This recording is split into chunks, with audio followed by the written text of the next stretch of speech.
என்ன பைசன்னா என்னண்ணா உங்க கை உடைச்சுட்டானு இன்னைக்கு எப்படிண்ணா கபடி விளையாடுவீங்க? அது ஒண்ணும் பிரச்சனை இல்லைங்கண்ணா. இப்ப பாருங்க.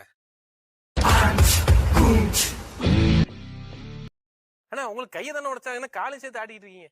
அது நம்ம மேனரிஸுங்கண்ணா. ஓ மேனர்ஸுங்களா? சரிங்கண்ணா. அது வந்து காலோட சேர்த்து பண்ணாத, அவரை வெயிட் பண்ணுங்க.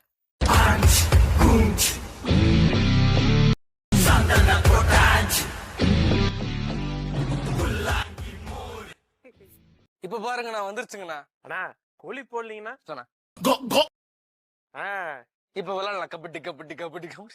அண்ணா இதே மேனேஜ் தான் அங்கேயும் பண்ணுவீங்களாண்ணா? சூப்பருங்கண்ணா.